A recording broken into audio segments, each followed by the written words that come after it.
Welcome everyone to Roo Hammer, Season 3, Episode 36. And this is our Round 22 review of the Warriors' big win over the Bulldogs on Friday night. If you're wondering why there's a bit of extra energy tonight and a bit of extra spring in our step, well, we get to talk about positive stuff tonight, which is a bit of a difference from the last few weeks. We're also going to look at the NRLW season. We're going to preview that as well. But thanks to all you guys for joining us tonight across Facebook and YouTube.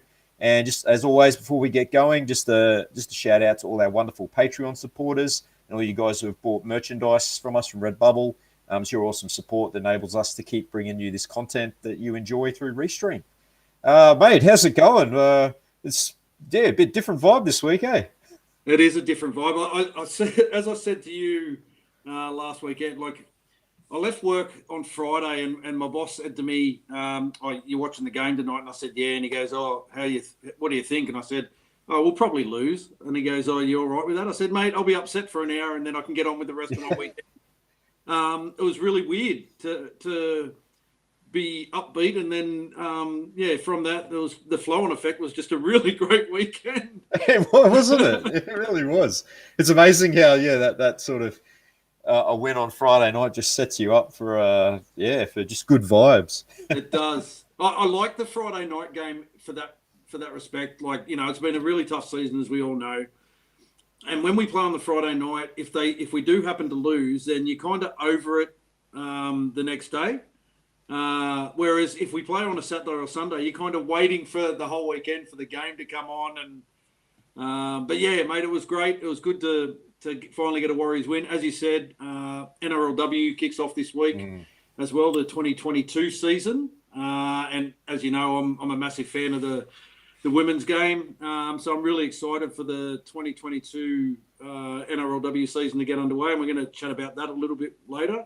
A couple of people have joined us. Good evening. I love Caden's comment. Caden Rogers, Dylan Moley, Christian Catley's in as well. The Clough stuff. Lee Clough has joined us. Yeah, go check out the Clough stuff, everyone. Yeah.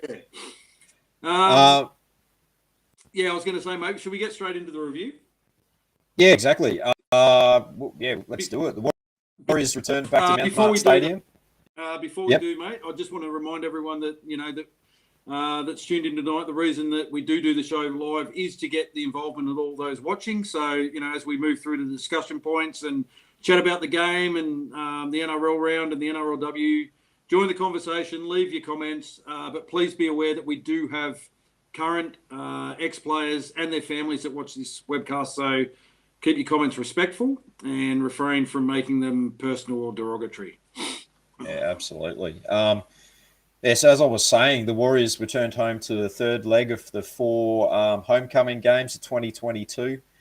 We were taking on a much improved Bulldogs who had somewhat of a bit of a resurgence in form since Mick Potter took the reins as interim coach. 4 wins in the last 7 games, which is more than respectable considering how they started the season. There were some changes to the Warriors side though prior to kickoff. Some popular, some not so popular with the fans. Tom Arley, we're all looking forward to seeing what he could do. Returning from injury, he was confirmed to play on the bench in first game of season 2022, and he was in for Jacko Frey, who dropped back to the 19th man. And the unpopular move from Coach Stace was to move Josh Curran back to the bench and Bunty Alfoa promoted to the starting side. So with all due respect to Bunty, and no offence intended, having Curran on the bench just does not make sense. He's a dead set 80-minute player and plays with such high energy and effort, and he needs to be starting. But having said that, we will get into the game review.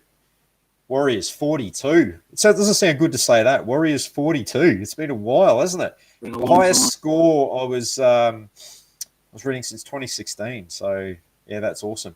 The try machine. Ed Cozzi with a double. Viliami Valea scored on return to first grade. DWZ, Katoa, Johnson, and Fanua Blake with tries. Walshy could not miss 7 from 7 from the tee. And for the Bulldogs, 18 points came from tries to Avarillo, Flanagan, Addo-Carr, and Burton 3 from 3. We wore the Indigenous jersey again in this game, and the jersey with the blue shorts. Now, I've kind of sort of changed my view on this a little bit. We saw them play in the Indigenous jersey against Newcastle at Redcliffe. And for some reason, it just looked awful. It just did not work. It was kind of when we wore a heritage jersey with the white shorts. It just didn't work at all. But sort of seeing the jersey kind of is a weird kind of fade color. So it starts off blue at the base and then fades up into a sort of black. So I'm sort of kind of understand how the blue shorts fit in, but they clearly weren't intended to be worn with it, and it was kind of slapped together.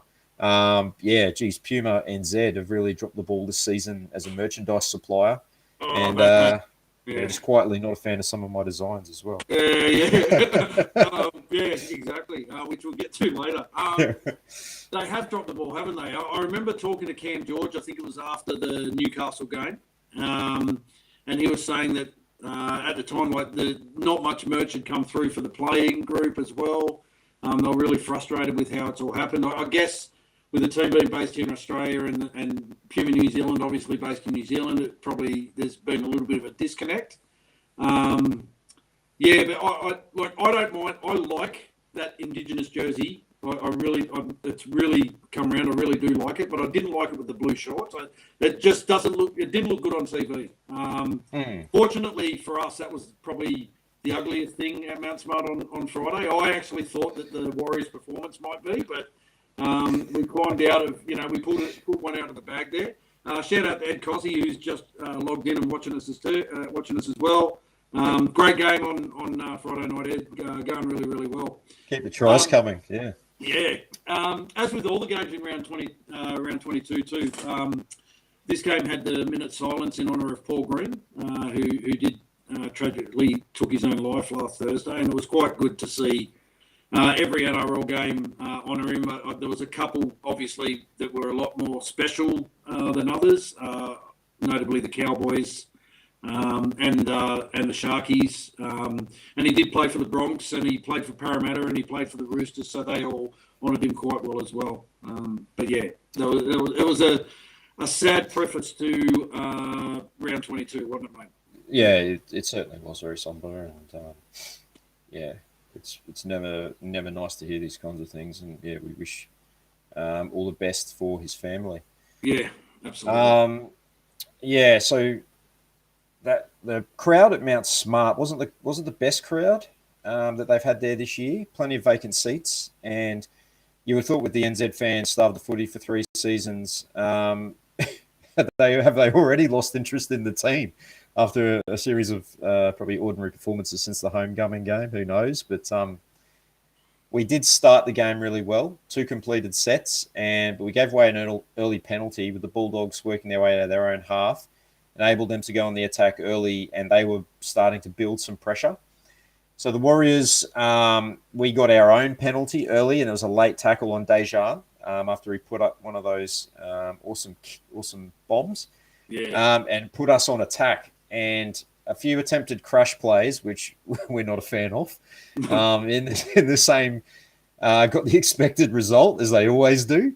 And then Tohu ball playing his first receiver off the ruck finds Johnson, who in turn finds Vili Valea running on into a hole to score the opening try. Very easy stuff. And Walshy converts for a 6-0 lead. Yeah, it was good play that. For making the most of a scoring opportunity, which is something that we haven't done quite well in previous games. Dallin then got an intercept with the Bulldogs pressuring our line, and he puts himself in that passing lane. Takes the intercept to race away to score under the post to get the Warriors out to a 12-0 lead. No sign of a treadmill there at all, was there? No sign of a treadmill. We look at, mate, the mullet flowing well. It's beautiful. It is Dallin's 27th birthday today, so we shout out to Dal, wishing him a happy birthday. Yeah, happy birthday, mate.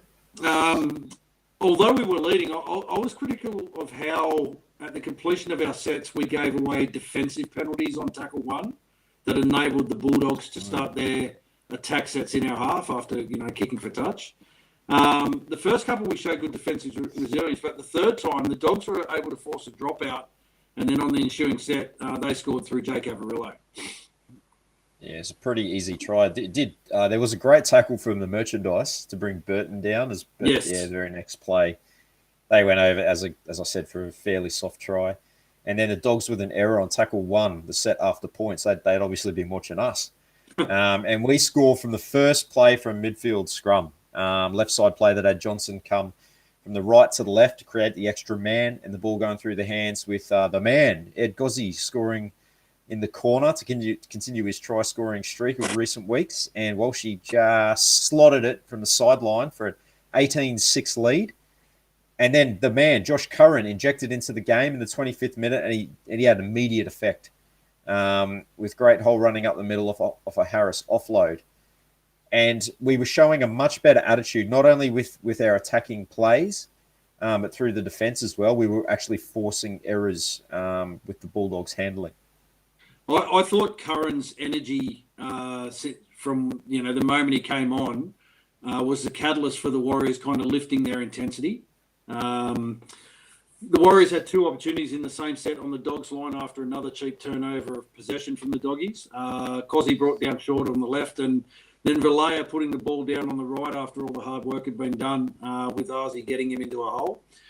The Warriors' lead runners off the ruck, they were doing a real good job on the Bulldogs' defenders, creating space for the outside men. They were just keeping those A and B defenders nice and tight. But with the amount of space the Warriors had enjoyed, they really should have had more points on the board, I thought, at that point in time. They bombed a few tries through over-exuberance and not knowing what to do in space.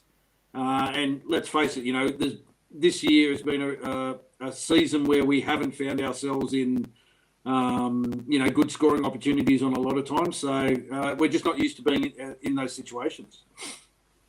Definitely. That was a big concern for me as well, how much possession we had and the field position that we'd enjoyed, and how much pressure we were able to build, but we struggled again to convert that possession into points.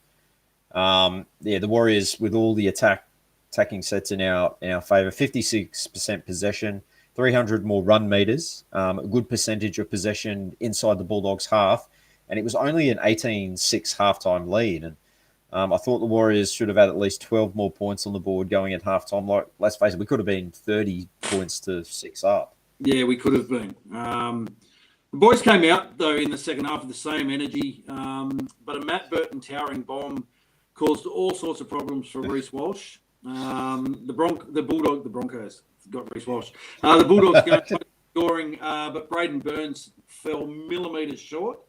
And then Walsh turns the ball over on tackle one, scooting out from dummy half. Just, again, that over-exuberance that I was talking about. And then, the Scarecrow, Flanagan, picked up the loose ball to stroll over untouched, and all of a sudden it was 18-12, and you messaged me and said, here's the comeback. Yeah, I know. It was just that inevitable feeling. His dad enjoyed that on commentary as well, didn't he? Yes. The Bulldogs gifted us field position, though, after that, again through their poor ball security, and a Wade Egan-Grubber earns a forced dropout. Ewan Aiken goes really close. In fact, I didn't even realise that he'd gotten as close as he had until I saw the referee pointing to the spot. Yeah. But he'd lost possession, so he grounded it on the player's leg, and I think as soon as you do that, and if your hand comes away from the ball or you lose contact, it's deemed a knock on. I've seen worse let go, but not in our games though. No, definitely not in our games. That's for sure. But we did earn a penalty though after that for a previous infringement. 2 points probably would have been the smart decision to go for an 8-point lead, but we decided to keep the ball in hand and go for 6. And once again, a Sean Johnson lofted pass towards DWZ is intercepted by the Fox. As we know, a wise man once said he's the fastest man on the planet, so he was never going to be run down. Look, I know Sean had a really good performance in this game, but that lofted pass, he's tried that in nearly every game this year, and it hasn't paid off for us. It's the definition of madness to continue to do the same thing every week that ends in the same result, but expecting a different result. I think Sean should probably put that in his back pocket for a little while. As I said, it's a risky play. It hasn't worked all season. And just like that, we went from 18-6 up to 18-all, and you could sense that heads started to drop. And Matt Burton, he continued to terrorise Reece Walsh with his spiral bombs, and then Walsh copped some damage to his little bombs as well. But that's the Broncos' problem for next year, isn't it? Walshy at fullback. Yeah. If he even plays fullback. Yeah. But anyway, that's another story. A Sean Johnson bomb, though, results in a real chance for the Warriors. Ed Cozzy probably just needed to put his head down and dive for the line in that situation. Some scoring opportunities followed, though. First, Egan was held up. AFB goes really close before Sean Johnson, with a great little short ball, finds a hard-running Eli Katoa, bursting through a hole and blowing a kiss to Craig Bellamy after scoring. And we're sort of going, where's that been all year, Ellie? But better late than never, I suppose. Absolutely. And Warrior Nation man himself, Richie Morgan's joined us. Hey, Richie. How are you, brother? Hey, Rich. Good to see you. Yeah, mate, the next 5 minutes, the Warriors had the better of the attack. Josh Curran was heavily involved. He looked to have scored from a contested bomb, but the replay showed Dallin had knocked on before Lussick caught it and then offloaded to Curran. And the Bulldogs go on the attack after Curran's penalised for a late hit on Josh Jackson. But then, again, Josh Curran is the man to defuse the Bulldogs' kick and get the Warriors back on the attack. And he was involved in everything, wasn't he? He was, yeah, absolutely. Bundle of energy when he came on. Yep. Yes, it's great to see. Once again, probably just a bit of a question mark on Johnson's kicking game. He's kicking on the 5th because it's the 5th. Probably not quite managing the game as we would want. There was one time where he went for a bit of a scoot and didn't even get boot to ball, actually. Back in the old days, you'd really worry about that when he had that explosive pace. But anyway, having said that, he sent the crowd wild, winding back the clock with a great run off an AFB offload. Johnson running 40 metres, throwing 2 dummies to score under the posts, winding the clock back to probably the days of 2013, 2014, 2015, that put us up 30 points to 18 with 4 minutes to go. And for the first time in a long time, I think we felt confident that a win was in the bag. I think I even said that to you. I said, we've won. And you said, don't stop. Yeah, it's never safe. Never. I see Sam Revels joined us. He might be trying to get some good oil on the Warriors for when we take on his Cowboys this weekend up in North Queensland. Hey, He's Sam, a spy. He's a Toddy spy. yeah. And my mum's in. Hey, Mum, how are you? Good evening. Mate, the Warriors, they did finish in style. A try to Ed Cossie, his another double, and then a final try to Adam Fanua-Blake to put the exclamation point on the result, a 42-18 result, as he said. What a feeling it was. It was good. All the things that Stacey said he was looking for prior to the game in his pre-game press conference, a lift in attitude, good contact in defence, some disciplined play, not giving up on the play. It was a great effort. It was a great result, and it was really, really good to see, the boys finally starting to buy in on all this stuff. Yes, fantastic result. And as we said, it was the first time since the final round of 2020 that Warriors had scored 40 points. First time in a long time we'd scored 7 tries. And you think that win should be enough to keep us safe from that dreaded spoon? I think so. Yeah, you'd have to think so. A lot needs to go right, or depending on your point of view, or wrong for us to get it. Well, looking at it, for us to get the spoon, both the Titans and the Tigers have to win all 3 of their remaining games, and I can't see that happening. We got a 2-game buffer on both those sides. Yeah. For and against is not our friend, but it shouldn't really come to that. No. For me, I was really impressed with, how we didn't drop our heads when the Bulldogs got back to 18-all, because that was, you sort of had that familiar sinking feeling when that did happen. Yeah. Recent weeks, we obviously dropped our heads and the game has gotten away from us. But this week we dug deep and we kept playing footy. And then when we got back into the lead, you just felt like we had control of that game. Yes. Again, like as I said to you when we were watching it, I've never. It's a weird kind of confidence that I have now, and I have it's unfounded. Like there's no reason for me to be confident here, but for some reason the way that we were playing was just so encouraging. Yes. Some really great performances across the park. The back 5 of Walsh, DWZ, Valea, Montoya, and Cozzy, all running for over 100 metres. 144, 208, 137, 165, and 140 metres respectively. That's chalk and cheese at the start of the year when we were really struggling from our yardage sets. The man, Ed Cozzy, with his try-double, now the Warriors' highest try scorer this season with 9, 7 in his last 4 games. So keep that form coming. It's unbelievable. Like try scoring seems to be a habit, doesn't it, in the NRL? Yes. Like you get one or two, and they just range tries. Dejan was heavily involved, playing really, really good. His bombs were just as damaging as Burton's, if not more damaging. And that last one that resulted in AFB's try was a dead set monster kick. Yeah, it's weird, isn't it? Like they kept like talking about Matt Burton's bombs, and Arzy's bombs were way better in this game, way better. But they did not a mention of how good his bombs were and how much his bombs troubled Jake Averillo. Yeah. Mate, Adam Fanua-Blake, Tohu Harris, both up front, really led the way, 202 and 234 metres respectively. Very solid. They built a really good platform for Sean and Dejan to work off.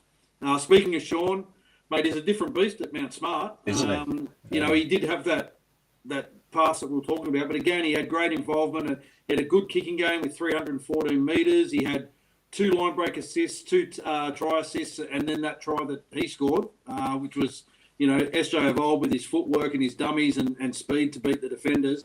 That was great to watch. But for me, mate, I thought Josh Curran was probably best on field considering, you know, he didn't play the full game. 128 metres, 6 tackle breaks, a line break, 2 offloads, 30 tackles and 0 misses. Back to his early season form, and his energy and intensity really lifted the team. I thought it was interesting. Tom Ale, he only got 5 minutes at the end, but he had 53 running metres in those 5 He made it count. He got it done in that 5 minutes. Absolutely. Definitely one to watch. And as his match fitness increases, and it's a shame that we've only got the 3 games left, but hopefully, like he's been named this week, so hopefully he gets to finish off the season with a bang because, man, as he gets fitter and fitter, he's going to be, you know, a good point of difference for the Warriors. He's a really good body shape, isn't he, for a forward? Short, nuggety sort of build, but he looks hard to tackle. He reminds me a lot of Solomon Akata, actually. That same kind of build and everything. And the club's obviously got a lot of faith in him because they've extended him through to next year. Yes. So well done to Tom for earning that contract extension. I reckon he's probably got a better passing game than Solomon Akata. He just needs to have a passing game to achieve that. Exactly. Let's go around the grounds. Round 23 kicked off with a blockbuster, the Panthers versus the Storm last Thursday night. Storm 16 defeated the Panthers 0. Melbourne with a dominant first half performance kept the Panthers scoreless despite the Panthers having 50 tackles inside the Melbourne's 20. So that's an unreal effort. Yeah, exactly. Yeah. Penrith, they struggled against quality opposition without the likes of Cleary and Luai, Fisher-Harris and Edwards. It was the first time that Penrith have been held scoreless since round 13 of the 2015 season when, ironically, Melbourne beat them 20-0. Yeah, mate. It was also there was a stat saying that it was the first time that the Premiers had been held scoreless, and that was since 2015 as well. That was South Sydney were kept scoreless by the Roosters, 30-0. I'm not sure what round it was. Mate, Friday night footy saw the Warriors hosting the Bulldogs at Mount Smart. We've discussed that game in great detail. A 42-18 victory for the Warriors, as we've discussed. The second of the Friday night games had the Eels hosting the Rabbits at Combank Stadium. The Rabbits, 26, defeated the Eels 0. Parramatta continued their up-and-down season, and the Rabbits continued their red-hot form of recent weeks. With games against the Broncos and Storm to come, the Eels could quite possibly drop out of the 8 if they continue this poor form. And I'm tipping them to drop out of the 8. Yeah, imagine that. I'm tipping the Raiders to get in ahead of them. Raiders, eh? Okay. Yeah. Well, moving on to Super Saturday, and kicked off with the Roosters hosting the Cowboys at the SCG. The first time ever in the Cowboys' history they have played at the Sydney Cricket Ground. It was the Roosters 32 over the Cowboys 18. Obviously, an extremely emotional weekend for the Cowboys. As we mentioned before, the sudden passing of Paul Green on Thursday. And perhaps, you know, the emotion of that did affect their performance. For the Roosters, captain James Tedesco played his 200th game and was, again, influential in the result. Game 2 of Super Saturday, the Tigers taking on the Sharks at Scully Park in Tamworth, a ground we have fantastic memories of. Yes. Yes, and again, more emotional tributes for Paul Green, who played 95 games for the Sharks during his NRL career, made his debut for the Sharks. And it was a 36-12 win for the Sharks over the Tigers. And the final game of Super Saturday was the Broncos at home to the Knights. Broncos winning 28-10. Not their greatest performance of the year, but they did enough to get the job done over the Knights. Yeah, and aren't the Knights in the news at the moment too for all the wrong reasons? Yeah. Jay Press is in. Hey Jay, how are you, brother? Good to see you. Mate, Sunday footy started with the Ricky Stewart-less Raiders at home against the Dragons, and the Raiders were victorious 24-22 over the Dragons. The Raiders once again struggling to score points in the second half, though, and despite a fast finish, the Dragons just couldn't get the job done, effectively ending their hopes of finals footy. Was that last play? Was it against the Raiders earlier in the season that the Dragons? Like about a month ago. Yeah, okay. It was. Yeah, so, and they had the audacity to whinge about it. Yeah, of course they did. Yeah. And the final game of the round saw the Seagulls head north to the Gold Coast to take on the Titans, and the Titans got the victory. Whoa! Of all the teams that we don't want to win, exactly. The Titans 44 defeated Manly 24. Manly never really troubled by the Titans. Their chances of playing finals footy look all but over. Absolutely. And I still think there's a little bit of a fallout from the Pride Round fiasco, still affecting their cohesion and their trust levels with each other. I think Manly's season's done and dusted. Mate, so at the completion of round 22, the ladder looks like this. Despite the loss, the Panthers are still 6 points clear at the top of the table. And they're certain to win the minor premiership now with 3 games remaining. They can't be beaten. Their for and against is way too good. The Cowboys in second place on 32 points, with the Sharks now joining them on 32 points in third, and the Storm 2 points behind them in fourth on 30 points. The Rabbits move into fifth, just 2 points out of the top 4. The Broncos into sixth, and the Eels slip all the way down to seventh, with the Roosters in 8th spot on 26 points. The Raiders, there's still a chance of finals footy. They're 2 points behind on 24 points in 9th. Manly and the Dragons are now 4 points behind the Raiders. So their season's done in 10th and 11th, and their chances of making the top 8 are done. The Bulldogs remain in 12th spot, but wins for both the Warriors and the Knights have them joining the Dogs on 14 points in 13th and 14th, and for and against separating those ones. A win for the Titans sees them climb out of the cellar, temporarily handing the wooden spoon to the Tigers. And I don't know if anyone saw, but how much of a basket case of a club are the Tigers? They're doing their centre of excellence, and someone posted the other night, there was a picture of Benji Marshall. So they've got all their Tigers greats, and they've got the picture of Benji Marshall, and it's got his bio. And his bio says that he won a premiership with the Dragons. Now, he was at the Dragons 2014, 2015, and 2016, and I can't remember them winning the premiership there. I don't even know if they made the finals those years. No. So, I mean, you'd like to think that if your club had won just one premiership, that you would kind of get that right. Yeah. I say just one premiership, man. What we wouldn't give to have one, but I'd like to think in the Warriors' centre of excellence, they'd nail that one.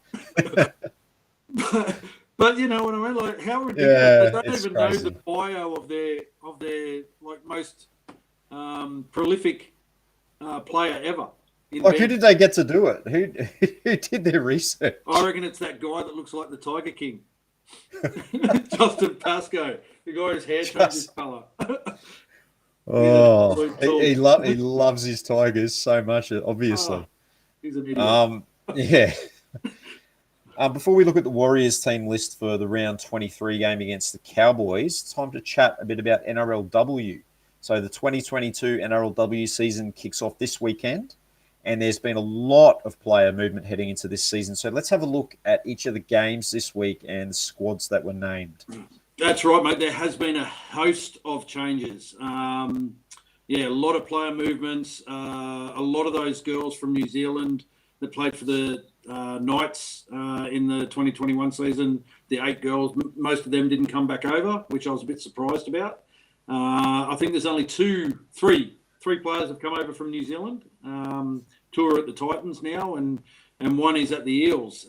Game one is the Parramatta Eels hosting the defending premiers, the Sydney Roosters, at Combank Stadium on Sunday. It's the curtain raiser to the Eels versus Bulldogs NRL game. And this is the thing that's going to really get me is these girls now playing, as they did to finish their season in 2021, they'll be playing as the curtain raiser to NRL games. So they'll start getting, that home and away crowd sensation as well. And looking forward to next year when I think it increases to 10 teams. Mate, it's a different looking Rooster squad from the one that won the premiership way back in April, where we were there for that one. Yeah. I'll go through the Eels squad. So the Eels team named for this week: number 1 at fullback, Gail Broughton, Tess Staines and Rakaya Horn on the wings, Tiana Penatani, Abby Church in the centres, Brooke Morgan Walker and Lasana Lutu, the halves, Philomena Hanisi, Ellie Johnston, the front rows with Shirley Mailangi at hooker, Christian Pio, Vanessa Foliaki. In the back row, Samaima Taufa is lock and captain. And then on the bench, they've got Kennedy Cherrington, Brooke Anderson, Navjada George, and Rima Butler. As I said, mate, former New Zealand Rugby 7-star Gail Broughton. She's been named to make her NRL debut at fullback. Tess Staines, who was in the Eels system for the 2021 season but didn't get a run. She gets her first NRLW opportunity. She's named to make her debut on the wing. She was the highest try scorer in the Harvey Norman Women's Premiership for the Tigers in the recent competition. New look halves pairing of Walker and Lutu. Maddie Studden, the surprise admission. She didn't get an NRLW contract for this 2022 season. And former Rooster and New South Wales Blue Vanessa Foliaki, she returns after missing the 2021 season. For the Roosters, ex-Gilaroo and Dragon Sammy Bremner, she's signed with the Roosters. She's at fullback. Leanne Tafuga and Jamie Frassard are on the wings. Frassard coming from the Knights. The star-studded Jessica Surgis and Isabel Kelly named in the Senate for the Roosters. Isabel Kelly being named to captain the Roosters in this competition. Zahara Tamara at 5'8", Racine McGregor at half. Sarah Togatuki, Maya Hill Moana, the front row. Destiny Brills come from the Titans. She's playing hooker. Shania Powell also from the Titans, and Olivia Kernick in the second row with Keely Joseph at lock. Jocelyn Kelleher, Shorten Burton, Kalo Hopawati, and Atessa Pulu on the bench. As I said, Sammy Bremner, she returns for the 2022 season at fullback for the Roosters. She's a more than handy replacement from the pregnant Corbin Baxter. And Jamie Frassard, she's moved from the Knights with Destiny Brill and Shania Powell relocating to Sydney from the Gold Coast. Mate, I think the Roosters will have way too much experience in the key positions in their spine, and the two best centres in the game that constantly run for over 150 metres a game. They'll make it difficult for the Eels. I think the Eels have a lot of inexperience in their spine, particularly their halves, and I just think they'll struggle in this one. Yeah, and the second game is the 2021 runners-up, the Dragons, hosting the Titans at Wynn Stadium. And this is the curtain raiser for the Dragons-Titans NRL game. The Dragons line-up was Emma Tonagato, Tegan Berry, Keely Brown, Paige McGregor, Andy Robinson, Tyler Fui Maiono, Rachel Pearson, Elsie Albert, Keely Davis, Tegan Dimmick, Kezi Apps, Shaylee Bent, Holly Wheeler, and on the bench, Quincy Dodd, Talay Holmes, Mona Lisa Soliola, and Tara McGrath-West. Keely Brown has won the race to replace Jamie Chapman in the centres, and New South Wales under-19 star Andy Robinson takes the wing position, vacated by try machine Maddie Bartlett. Kezi Apps returns to her more suited edge back row position. And for the Titans, it's Appy Nichols, Karina Brown, Vani Polite, Jasmine Peters, Madison Bartlett, Kim Brayley-Nartai, Lauren Brown, Shannon Mato, Brittany Brayley-Nartai, Steph Hancock, Zara Canfield, Tasman Gray, Georgia Hale, Rona Peters, Jessica Elliston, Tiana Rustron-Smith, and Lakia Clark. And former Warrior and Kiwi Fern Appy Nichols makes her Titans debut at fullback. And the NRLW all-time leading try scorer, Maddie Bartlett, named on the wing for the Titans. And former Broncos hooker Lauren Brown named at fullback. Halfback, sorry. Yes, you are correct. Yeah, look, really good balance of the Titans squad. Top quality back five, and the addition of Brown in the halves is a really good one. And Titans back row of Canfield, Gray, and Hale give them some much-needed toughness. And for the Dragons, their halves pairing of Fuimaono and Pearson were outstanding in the 2021 season. So it will be interesting to see if they can continue. Yeah, mate. Who are you picking in this one? I'm going to go for the Titans. Yeah, I was going to stick with the Dragons. It's a home game for them, and they could pick up where they left off last season. I'll stick with the Dragons. Too many friends in the Titans, mate. I've got to go for the Titans. Yeah. The final game is the Knights hosting the Broncos at McDonald Jones Stadium, kicking off following the Knights versus Raiders game. Jay Harris has said he's going to be there for this one. The Knights, they've got a new-look squad looking to record their first ever NRLW victory against the powerhouse Broncos of the NRLW. For the Knights, Tamika Upton at fullback, Kiana Takairangi and Autumn Rain Stevens-Daly on the wings, Shanice Parker and Bobby Law in the centres. Kira Dibb is at 5'8", Jessie Southwell is at halfback. Caitlin Johnson, Millie Boyle is a front row, Olivia Higgins is the hooker, Romy Teetzel and Yasmin Clydesdale in the back row with Hannah Southwell at lock. And then on the bench, Emma Manzelman, Taylor Predabon, Kyra Simon and Simone Capani. Mate, as I said, it's a new look Knights team from the 2021 season. Big name signings, Millie Boyle and Tamika Upton from the Broncos. Something's happened to my screen. Olivia Higgins, Yasmin Clydesdale, Hannah Southwell and Shanice Parker from the Roosters. Kiana Takarangi, she returns to the NRL after missing the 2021 season. Knights captain Romy Teetzel, she's made the move from fullback to back row to accommodate the arrival of Tamika Upton. And, mate, I've lost my screen. You're going to have to continue on if you can. Yeah, no worries. So the Broncos lineup, Jamie Chapman, Julia Robinson, Amy Turner, Shanae Chizolka, Emily Bass, Taryn Aitken, Ali Brigginshaw, Sophie Hollyman, Nita Maynard, Chelsea Lenarduzzi, Sarah Saltia, Amber Hall, Talizga Harden, Jade Ferguson, Caitlin Phillips, Crystal Tamarua, and Jasmine Fogavini. So former Dragons speedster Jamie Chapman takes up the fullback spot that was vacated by Tamika Upton, who's now in the opposition. Yes. Former Rooster and Eel Nita Maynard has been named at hooker. Former Warrior Crystal Tamarua named on the bench after missing the 2021 season through injury. I'm back. You're back. Mate. Yeah. Mate, yeah, the Knights have named a really impressive and solid team with all their major off-season signings named. Mate, Millie Boyle, she's a huge acquisition for the club and she'll lead their forward drive. Tamika Upton provides them a real point of difference in attack. And Hannah Southwell, Yasmin Clydesdale and Olivia Higgins, all from the Roosters that defending premiership winning Roosters time. They'll stiffen up that middle defence as well. For the Broncos, they will really need their forwards to step up and fill that void left by Millie Boyle. Ali Brigginshaw, she had a pretty quiet 2021 season by her standards. Yeah. The Broncos will need her at her best if they are to feature in the finals. And, mate, I'm going to tip the Knights to finally get their first NRLW win. Yeah, I have to agree. They've recruited so well. And Broncos, I wouldn't say struggled, but they weren't their usual selves last season. So I think they might, the Knights might get them in this opening round. The halfback for the Knights is the younger sister of Hannah Southwell, Jessie Southwell. She had to get special permission to play because she's only 18 years old. Okay.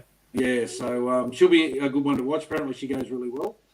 And it's interesting too that the girls in their 5-game comp will still have the same penalties as the men in terms of suspensions and fines. Okay. So, like a suspension for them could effectively be 3/4 of their season. Going to be interesting to see how that plays out.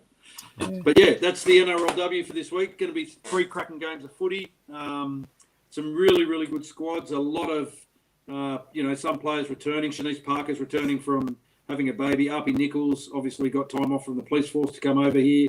A lot of Sammy Bremner back from having a baby as well. So, a lot of players coming in, a lot of players that missed out. Biggest name missing out, as I said, was Maddie Studden. Can't believe that she couldn't find a place somewhere in the NRLW, but 2 years ago she was a State of Origin halfback, so have to wait and see.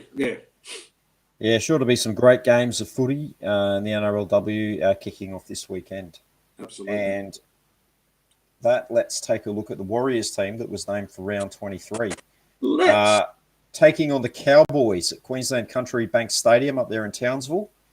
Reece Walsh at fullback, Dallin Watini-Zelezniak and Ed Cozzi on the wings, Marcello Montoya and Viliami Valea in the centres, Dejan Azi and Sean Johnson in the halves, and Adam Fanua-Blake, Wade Egan, Tohu Harris in the front row with Aitken, Murchie, and again Bunty Afoa named in the 13 jersey. Interchange bench is Freddie Lussick, Tom Ale, Elisi Katoa, and Josh Curran.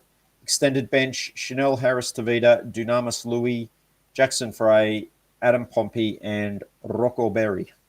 Mate, as we hoped, no changes to the 17 that took the field against the Bulldogs last week. We said after such a resounding win, those 17 men should get the opportunity to back that up against the Cowboys this week. The only minor changes is Bunty Afoa is named in the 13 jersey, Josh Curran is named in the 17 jersey, and Tom Ale in the 15 jersey for this week.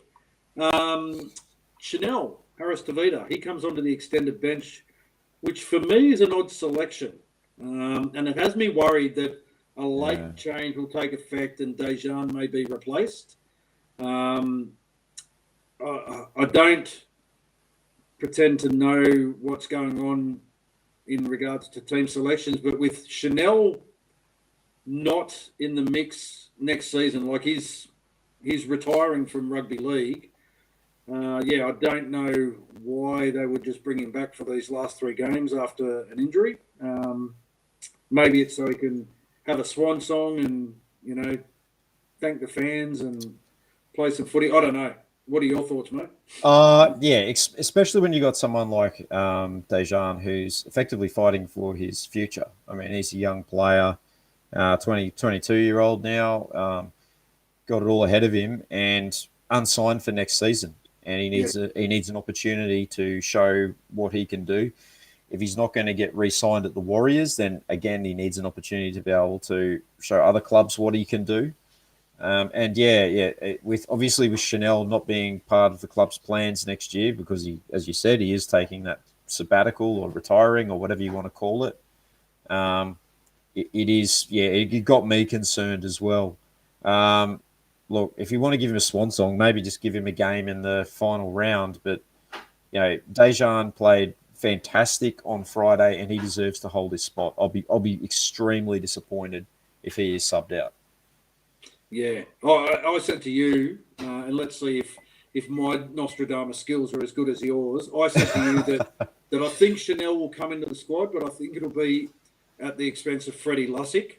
I think they'll play Dejan. I really think they'll play him. I think we need to. He against his old club. We'll fire him up against all his mates. And he's shown what he can do this year. He's got a great running game, an even better kicking game. But those bombs will be a real asset. So I'm still holding out hope that we might retain him. It's not looking great because of all our halves prospects for next season, but I'm still, holding out hope that we may see him as a utility player. And don't forget, it just takes a couple of injuries and some bad luck, and we may really need him. So Shannon Bryn Cheshire asks, why ain't we signing him? I wonder. Well, we've got Sean on contract, Ronnie Volkman on contract, Luke Metcalf is coming. Who else is there, mate? In terms of halves, we're at 28. We're at 28 players now in our 30-man roster as well. So there's not really a lot of spaces left. But we are running that in the New South Wales Cup next year, the reserve grade side. So we're going to need players for that. So hopefully we can sign him. But it's hard to say. It's hard to say. Look. For this game, we're going to have to be on defensively. The Cowboys are going to ask a lot of questions of us, more so than the Bulldogs did. we need to take that confidence that we gained last Friday night and play a very similar style. There's going to be times where they'll be applying pressure to us. We can't drop our heads. We just. I think we're in a real shout. I think we got a real shot here, especially coming off a performance like that. But a lot of things are going to have to go right, and we're going to have to defend like our lives depend on it. What's your thoughts? I agree. Kyle Felt's back for this one, and he can find the try line against the Warriors. Especially against us, yeah. But look, the Cowboys have a lot of class across the field. I didn't pick them to make the 8. That's how good a judge of rugby league talent I am. I think I had them for my spoon, so there you go. But guys like Jeremiah Nanai and Tom Gilbert, Ruben Cotter, Murray Tuolangi, Griffin Neem, these guys have jumped out of the box this year and really come on. The thing with the Cowboys, though, is they struggled against the Tigers. They were lucky to get that win. They've had a couple of losses. They lost last weekend. 25 rounds is a long time to be playing good footy, and they've been playing good footy all year, and they could be getting to a point where, like, these are young players, not used to, the attrition of NRL footy for 25 rounds. There's a good chance that they could be getting a little bit tired, and they're not in a position to be resting players either. So after the result that we had on the weekend, we do have a good chance here. I think it'll be a lot. Sam Revels posted 13 plus. Cowboys. Yeah, I saw that, having a nice finger wave there. Sam's obviously been drinking too much tonight. I know it's going to be a tough game, and as you said, we're going to have to be on defensively, and we were last week. We were quite good defensively, especially in the second half. We've got to do a lot right in this game. But if we can take the momentum from last week into this week, we're in with a good chance. I'm not going to say we'll win. I'm just saying we're in with a good chance, and that's all we need. Yeah, we just want us to continue to play with pride in the jersey, and it's obviously a big ask to go up to Townsville and beat the second place side in the NRL. But if we can go up there and give a really good account of ourselves, that's probably all we ask for at the moment. Absolutely, mate. Let's go into around the grounds for this weekend. Yep, exactly. Who's playing where and what? So round 23 kicks off Thursday night. Grand final replay. Rabbitohs versus Panthers. For the Rabbitohs, Campbell Graham returns from injury, named in the centres. Jackson Paulo returns to the wing, with Isaac Thompson named on the extended bench. Lachlan Ilias returns after being a late withdrawal last week. For the Panthers, Dylan Edwards returns from injury. And Sunia Taruva named to replace Taylor May on the wing, who has been named on the extended bench. Interesting one. Yeah, well, he was out last week with injury, so I think they've named him, and if he's past fit, I think he'll play. Yeah, he'll be straight in. I'm going to go the Rabbits in this one. I think they're playing too well. I'm with you, mate. I think the Rabbits are on, but the Latrell is under an injury cloud. The Latrell has a sore groin. The South Sydney Latrells. Yeah. So if the Latrell does not play, I think Penrith will win. But if Latrell plays, I'm on the Rabbits. So I'm sitting on the fence until the hour before kickoff. Latrell plays, Rabbits win. Latrell doesn't play, Panthers win. Okay. Interesting. That's it. Tamari Martin. That was the one we missed for the Warriors. Yes. Thanks, Mark Roberts. You're a champion. On ya. Okay. Friday night, Cowboys versus the Warriors at, what is that called now? Queensland Country Bank Stadium? Yeah, that's the one. Queensland Country Bank. For the Cowboys, Kyle Felt returns from injury. The little hammer, Tabuai Fido. I'm worried about him. He terrorises us. Yeah. Yes. Jordan McLean back into the starting side, and Cohen Hess drops back to the bench. For the Warriors, no changes. Jeez, it's been a while. Changes. It's been a while since we've said that, along with 42 42 points. CHT named on the extended bench. I'm going to bet here with my heart, and I'm going to say Warriors by 4. I'll go Warriors by 2. Okay. Very nervous 2-point win. But as we said, we don't care how these wins come, because You just That's bloody right. appreciate them. Like last Friday, you just bloody appreciate a win. The second game on Friday, Broncos back to their traditional time slot of primetime Friday night Yes. against the Storm. Broncos, Deloise Hoyter named in the centres, Ryan James named on the bench. For the Storm, young Tonamapia named in the centres, Jerome Hughes returns from injury. The Broncos have not really impressed me the last few weeks. And the Storm, we've played them back into form. That's what we do. That's what we're good at. There's a crazy stat. Like the Broncos haven't beaten the Storm in Brisbane in like 13 years or something like that. I expect that to continue. The Storm just have the Broncos number at the moment. So I'll go the Storm 13 plus. Yeah, Cam Munster is just in a good vein of form at the moment. So, yeah, mate. And Jerome Hughes back. Yeah, Storm. And I think it'll be Storm by a comfortable margin as well. Just back to the Warriors, mate. I need to ask you. So that win against the Bulldogs, does that equal our worst season? Yes, correct. So we are now on level 6 wins to 2004, which was our worst ever season. Okay. So at the very least, we're going to equal our worst ever. It's not going to be our worst ever season. And one more win will put us safe from that and the wooden spoon, hopefully. And 3 more wins? Well, 3 more wins will be 3 more wins, and we'll be lamenting if only we had it. Yeah, like, imagine that. Imagine we get 3 more wins and we suddenly fall 4 points out of the 8. Wouldn't that be crazy after the season we've had? Yes. Super Saturday kicks off with the Eels and the Bulldogs. For the Eels, Mitch Moses returns from injury. Bryce Cartwright, he's retained on the bench.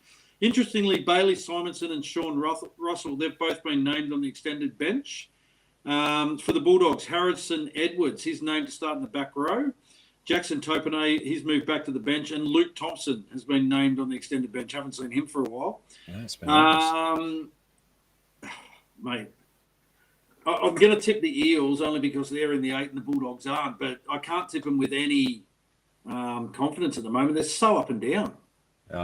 It's weird, isn't it? It was only about 6 weeks ago, though, that the Bulldogs beat the Eels by 30 points. I know. I'm gonna go with the Eels. I think it'll be 1-12. Yeah. I think the Bulldogs will push them all the way. Yeah. So second game on Super Saturday, Sea Eagles versus Sharks. Sea Eagles, Tolatau Kula named on the wing, and Brad Parker named in the centres. For the Sharks, Connor Tracy returns, named in the centres. Matt Moylan named to return at 6. Lachlan Miller retained on the wing. I think as you said before, all the momentum is gone from Manly's season. All the stuffing's been knocked out. They can't make the finals anymore. And I expect the Sharks to get a fairly comfortable win here, 13 plus. Yeah, so long as when the Sea Eagles score tries, they can make hand signals and shout out to their mate that's just been jailed for 3 years for stabbing a priest. Yeah, mate, I'm going to tip the Sharks as well. They're Nico Hines will bring them to victory. And, I think it'll be 1-12, though. I don't think it'll be a blowout score, but I think it'll be enough. Okay. Roosters versus Tigers. No changes for the Roosters, which is no surprise, really. And ex-Tiger, Oliver Gildart, he's been named on the extended bench, so that'd be great if he could get a run. Scored 5 tries for Norths last week, apparently. Yeah. Did Norths have the bye? Is that what happened? Something like that, yep. They're practicing against their SG ball or something. Yeah. Ken Mamalo for the Tigers, he returns from injury. Jog Madden and Adam Dewey named as unchanged halves pairing. And I think the Roosters will win, and they'll win in a canter. Joseph Suwali to score a treble. Roosters to win by 40. 40 plus. Yeah. I think it'll be a comfortable Roosters, but I don't know by that much. But I expect them to get the job done. They've got everything to play for as well. And Tigers being the also-rans. Yes. Okay. On to Sunday footy. We have the Dragons versus the Titans. Dragons, Cody Ramsey returns at fullback. Moses Mbaye to the centres. Tyrell Sloan dropped back to the extended bench. And Titans, like us, an unchanged 17. Oh. Fancy that. Well, they scored 44 points. Yeah, well, yeah, of course. This is an interesting one. The Dragons can. I think they're out of the finals race now as well. They're definitely playing the better footy. I think this will be a really close game. I think the Dragons will just get home. I think the Dragons will just get home as well. Yeah, I think it'll be close though. It's this is a good one too because it's a true. The curtain raiser to that is the Dragons Titans in the women's game. So it's a true Dragons Titans fixture. So yeah, that'll be good. Get out there if you can. Get out there if you can. And then the final game, the Knights versus the Raiders. Ricky's travelling up the M1 to Newcastle. Is he allowed to? He's been released from his what do you call it? He's grounded. He was grounded last week, but he's been allowed out to play. Yep. He's going to pack the family and his weak-gutted dog Pet in the car, and they're going to head up the M1.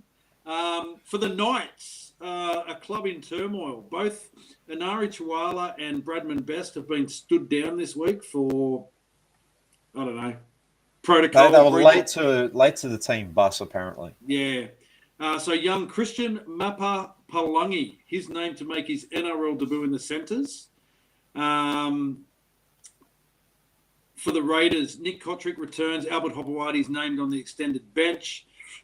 I think the Raiders and the Raiders comfortably by about 20. The Raiders have plenty to play for.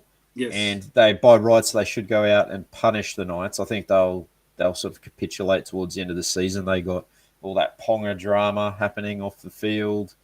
They're just they're becoming a basket case of a club as well. Yeah, I'll tell you what, Ponga's dad's a bit of a basket case himself.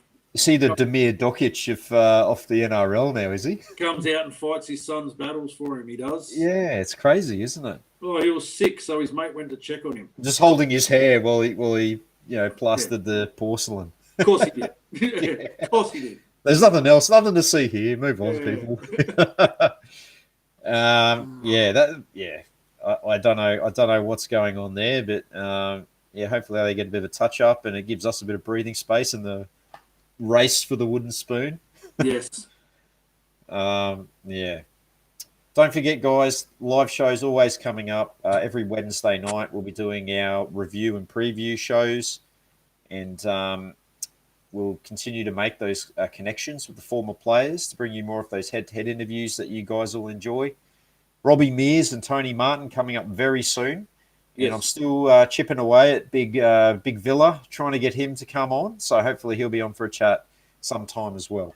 Absolutely. And just a reminder that we are on Patreon, our membership subscription support platform that enables you, our followers, to show your support for us and the content we provide. You can head to our Patreon page to show your support, subscribe to our bronze tier, which is set at $3 a month, which is next to nothing. And we'd just like to thank those people who have subscribed to our bronze tier Patreon program so far. Daniel Delore, Peregrine Falconer, Sean Kurzweil, Fabian Moroa, Stevie Williams, Christian Catley, Alf Tuolave, TK Harris, Ted Clark, Ina Mete, Lisa Marie Bateman, Ken Wills, Nigel Phillips, Kane Fraser, Jermaine Downs, Malcolm Earnshaw, Dennis Danzo, Siala Afamasanga, and Shane Masafau. We thank you guys very, very much and appreciate your support. Yeah, salute to all you legends. Thank you so much for your ongoing support. Absolutely. And another way that you can support us is to go to our Roo Hammer Redbubble store. The link is there on your screen. You can pick yourself up some fantastic Roo Hammer merchandise. Here I've got the good Dr. Death shirt, Warrior 59. I've got the collector's item. The collector's item. Yeah, the Roo Hammer, the now defunct Roo Hammer logo shirt. Yeah. But never fear, there are plenty of other fantastic player shirts from past and present that you can pick up from our Redbubble store, including Stacey Jones, Ruben Wiki, Simon Mannering, Clinton Torpy, Reece Walsh. Get it while you still can. And the great man himself, get yourself a Mike Doreen shirt. And to make it even better, until Friday, so until August 19, if you use the code INSPIRED on our Redbubble store, then you'll get 25% off your whole order. So you'll be able to get yourself a fantastic Roo Hammer original T-shirt delivered to you for less than $30. So jump on there, grab yourself a bargain, and don't forget that discount code valid until Friday. Absolutely. And if there's any player shirt that you guys want, would like us to make, just let us know. Send us a message. We can make any player shirt that you want, and have it up on the Redbubble store, can't we, mate? Absolutely, mate. Yeah. So if you want to, any Warriors player, if past or present, just let us know, and we can make it happen for you. Absolutely. Don't forget, if you do miss any of our live shows, you can catch up on our Facebook page by going to our video section, or go to our YouTube channel and catch up there. The easiest way to find any of our videos is to head to our link tree, which has direct links to each of our live guest interviews and special presentations. Don't forget to hit subscribe on our YouTube channel so you'll never miss any of our stream content. If you're a podcast fan, then you can catch all our episodes on our podcast platforms. And please head to our Roo Hammer Instagram page, where we upload content daily to keep our followers informed of all upcoming events, Warriors news, player movements, player birthdays, and all other Warriors-related content. Yeah, well, that's it for tonight's show. Thank you so much to all you guys who continue to support us here at Roo Hammer. It's very much appreciated. Thanks to all the comments through Facebook and YouTube. You guys are legends, so thanks again. Absolutely. Thanks, everyone, and everyone be safe, and don't forget, go the Warriors.